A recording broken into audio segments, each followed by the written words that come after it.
দর্শক সবাইকে স্বাগত ডয়েচে ওয়েলে বাংলার এই আলোচনায়।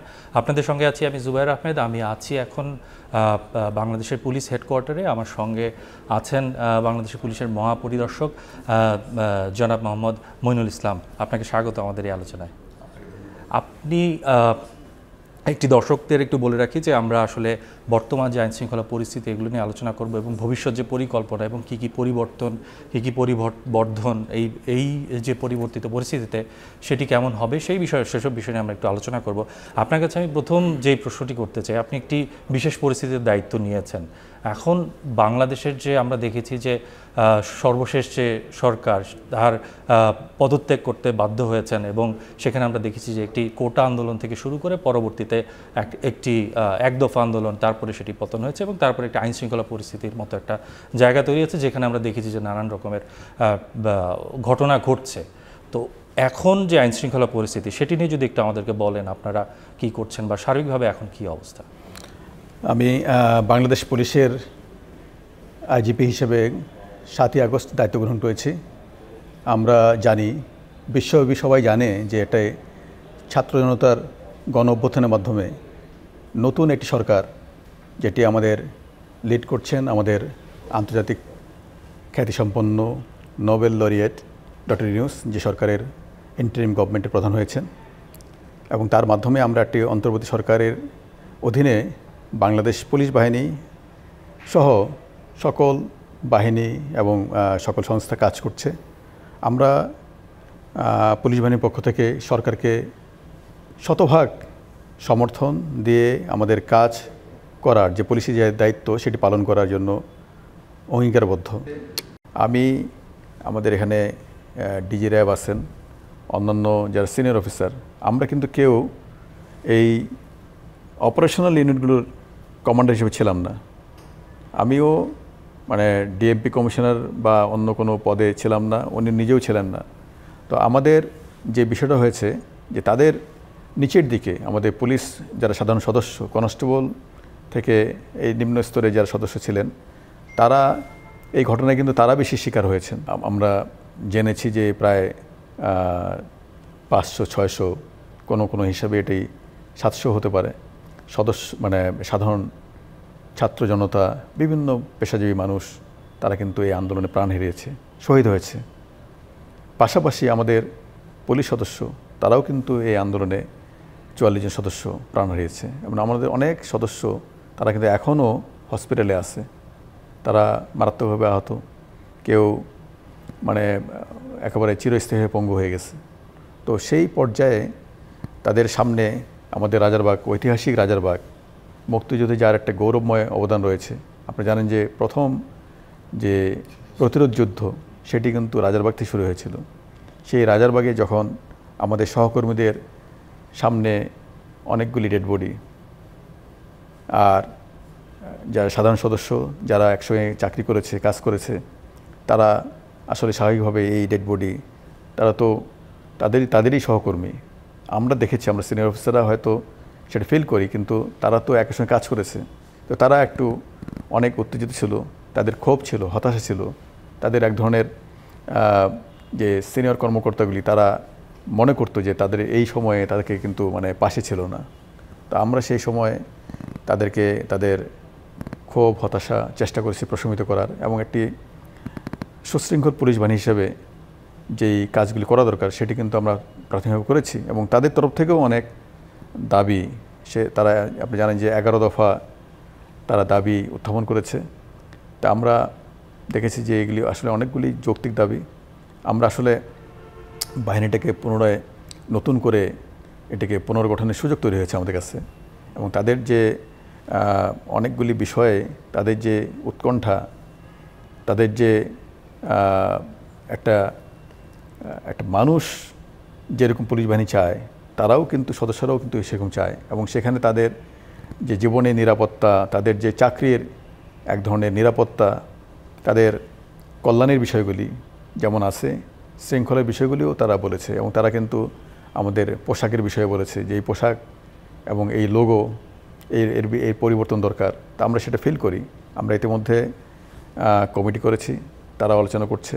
আমরা আশা করি যে আমরা এই আন্দোলন একটি হয়তো আমরা বিয়োগান্তক একটা অধ্যায় আছে এই আন্দোলনের, কিন্তু পাশাপাশি এই আন্দোলনের বিশাল একটা সুযোগ তৈরি করেছে আমাদেরকে সামনের দিকে অগ্রসর হওয়ার।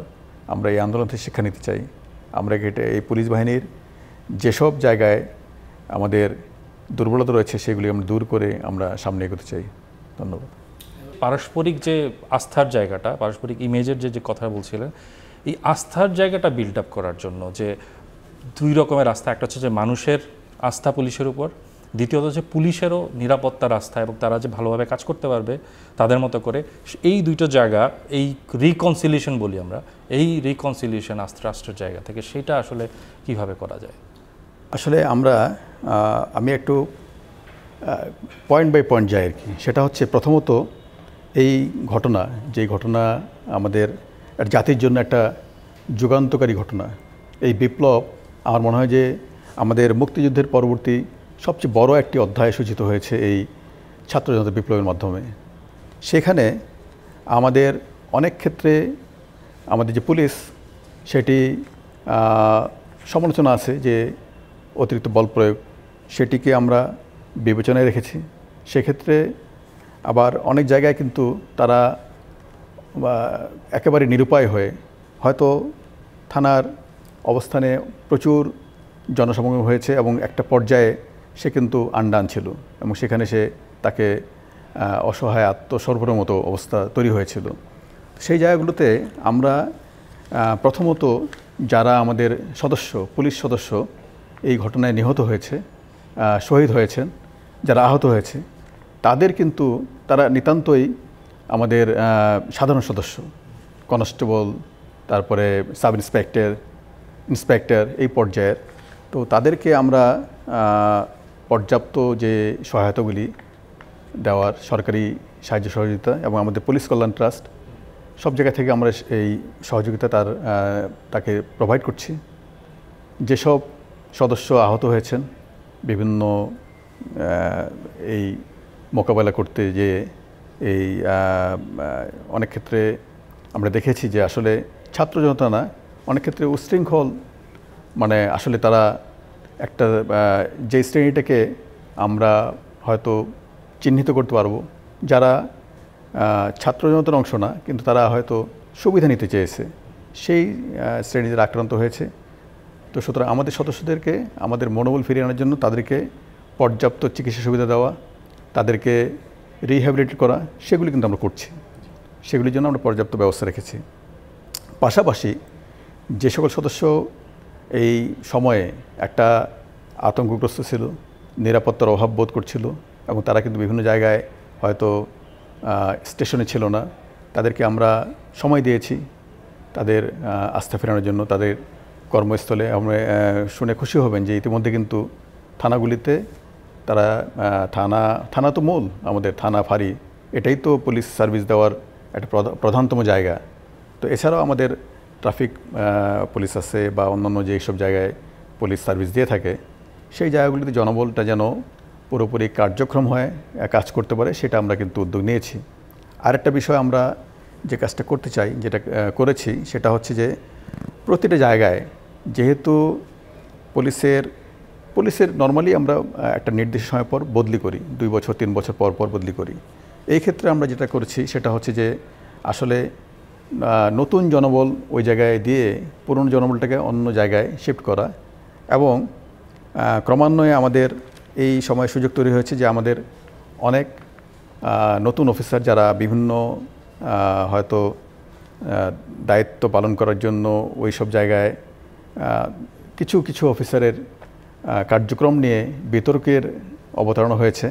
তো আমরা যেটা করছি যে প্রত্যেককে, যারা প্রফেশনালি সাউন্ড, যারা মানুষকে সেবা দিতে পারবে এবং যারা পরিস্থিতি যে স্ট্রেস নেওয়ার, একটা policing job is a stressful job, তো সেই জায়গা থেকে আমরা কিন্তু সেই ধরনের পুলিশ অফিসের জনবলকে ওখানে প্রোভাইড করছি। এটা আরেকটা বিষয় আমি বলতে চাই এই ভাগে, সেটা হচ্ছে যে জনগণের সঙ্গে সম্পৃক্ততা তৈরি করা দরকার। জনগণ এখানে আমাদের স্টেক হোল্ডার মধ্যে ছাত্ররা আছে, আমাদের স্টেক হোল্ডার মধ্যে সিনিয়র সিটিজেন, আমাদের নাগরিক সমাজের অন্যান্য প্রতিনিধিরা আছেন, আমাদের বিভিন্ন সোশ্যাল অর্গানাইজেশন আছে। তো সবার সঙ্গে কিন্তু আমরা বিভিন্ন নাগরিক কমিটি করে এই সেবাটা দেওয়ার চেষ্টা করছি। আচ্ছা, এটা নিতান্তই নিঃসন্দেহে একটি ভালো উদ্যোগ বলে মনে হচ্ছে।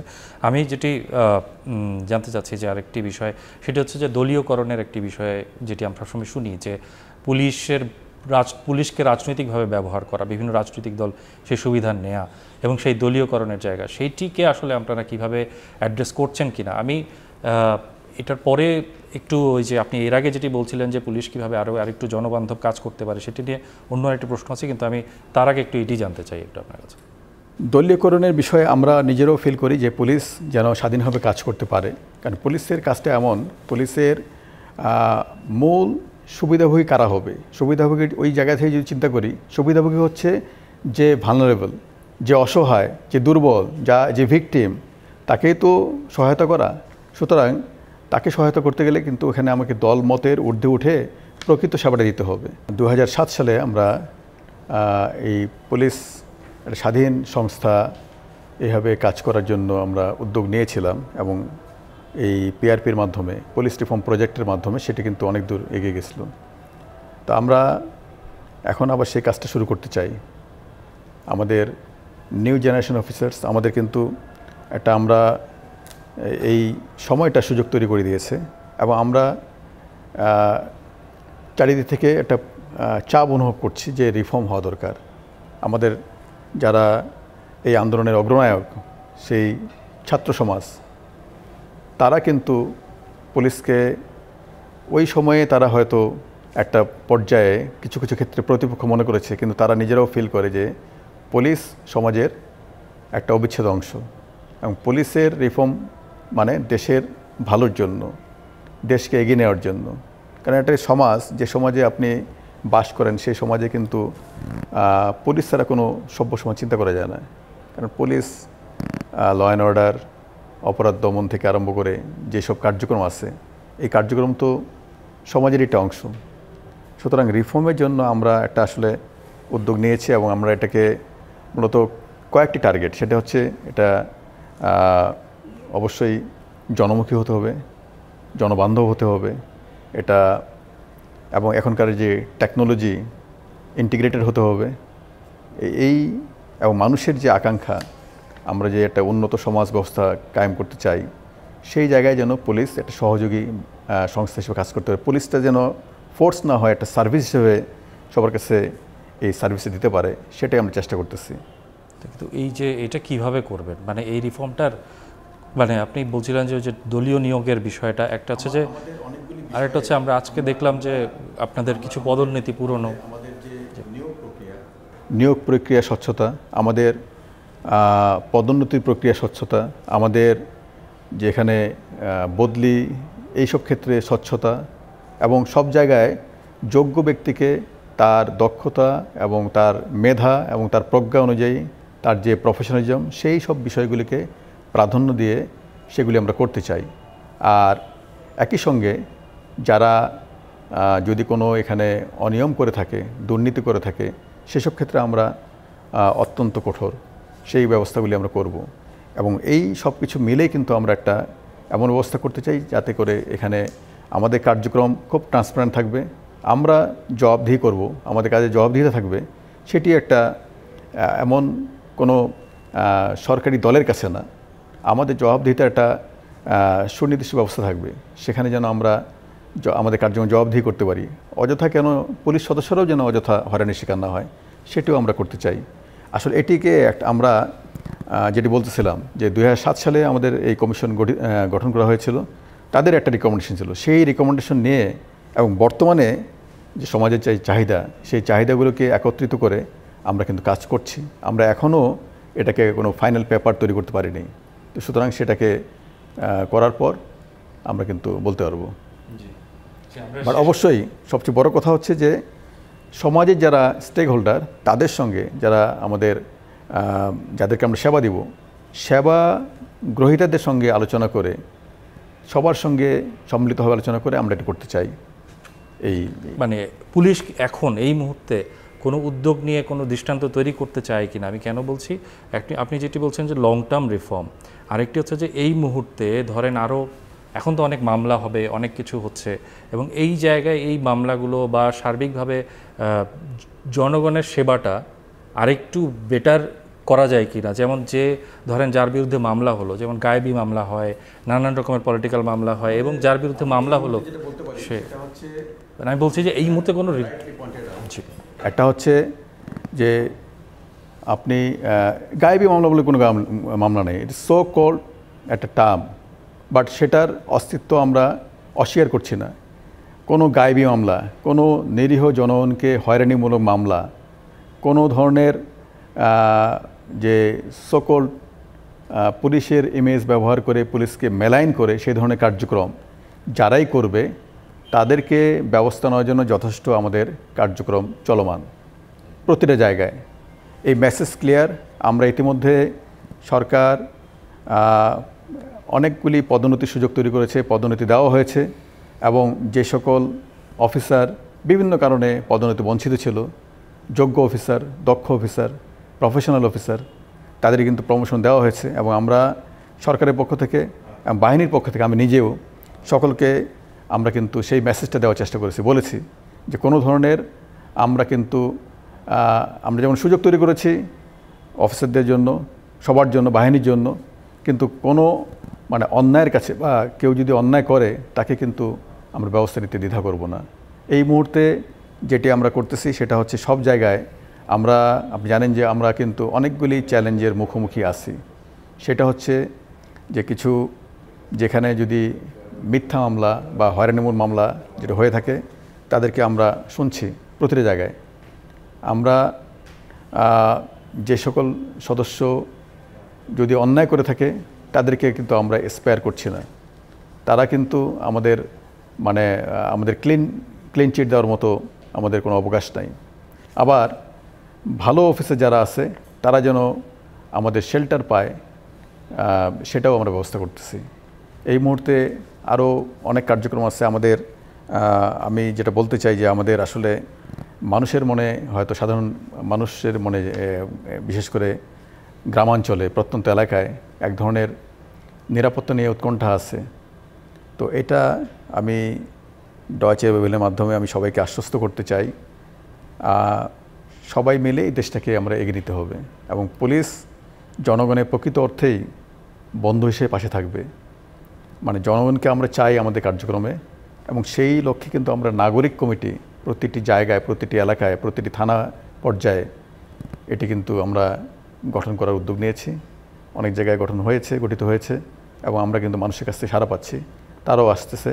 আমরা প্রতিটি ঘটনার, যদি কেউ থানায় অভিযোগ দায়ের করতে আসে তার অভিযোগকে শোনা, সেটাকে এজাহার হলে এজাহার, জিডি হলে জিডি, সেটিকে লিপিবদ্ধ করা এবং আইনি ব্যবস্থা নেওয়া। থানা পর্যায়ে যেই টহলগুলি মানুষের মধ্যে নিরাপত্তা বোধ তৈরি করে, সেই টহল যৌথভাবে এখন যেহেতু সশস্ত্র বাহিনী রয়েছে তাদের সঙ্গে যৌথভাবে সেই টহলের ব্যবস্থা করেছি। তারপরে আপনার ক্রমাগতভাবে জনগণকে সাথে নিয়ে কাজ করছি। রিমান্ড বা আইনি যে প্রক্রিয়া আছে, প্রচলিত যে আইন আছে, হ্যাঁ, গ্রেপ্তারের বিষয়গুলি, এটা কিন্তু গ্রেপ্তার এবং রিমান্ড সব কিছু আইনি বিধান। এই আইনি বিধানের আওতায় থেকেই আমরা কাজ করতে চাই। যদি কোনো জায়গায় কোনো ভুল ত্রুটি হয়ে থাকে, সেই জায়গায় আমাদের কাছে আসলে সেগুলি আমরা অবশ্যই অ্যাড্রেস করব। সেগুলি করার কোনো সুযোগ নাই। আমাদের যেমন গ্রেপ্তার করলে 24 ঘন্টার মধ্যে তাকে আদালতে হাজির করতে হবে। সেটি আমরা যদি কোথাও ব্যর্থ হয়ে থাকে, সেটি যদি আমাদের নজরে আসে, সেক্ষেত্রে ব্যবস্থা নেব। আমরা প্রতিটি গ্রেপ্তার, প্রতিটি রিমান্ড সহ পুলিশি যে কোনো কার্যক্রম যেখানে মানুষের রাইটসের প্রশ্ন আছে, অধিকারের বিষয় আছে, সেগুলি যেন আমাদের as per constitution, as per human rights, as per law of the land, সেগুলি যেন কমপ্লাই করে আমরা করা হয়। সেগুলি কিন্তু আমরা সে কারণে আমরা কিন্তু প্রশিক্ষণের উপর জোর দিচ্ছি ব্যাপকভাবে, সেটি করতে চাই। ধন্যবাদ। ধন্যবাদ আপনাকে আমাদের সঙ্গে যোগ দেওয়ার জন্য। দর্শক, কথা বলছিলাম পুলিশের মহাপরিদর্শক মোহাম্মদ মঈনুল ইসলাম। তিনি সম্প্রতি যোগ দিয়েছেন, এই দায়িত্ব নিয়েছেন, এবং তিনি বলছিলেন যে কেমন করে ভবিষ্যতে পুলিশ আরও কীভাবে ভালো সেবা দিতে পারে এবং সেই জন্য তারা নানান রকমের উদ্যোগ নিয়েছিলেন। আপনাদের সবাইকে ধন্যবাদ আমাদের সঙ্গে যুক্ত হওয়ার জন্য। আমরা পরবর্তীতে হয়তো আরও অন্য বিষয় নিয়ে আপনাদের সামনে আসবো। ভালো থাকবেন।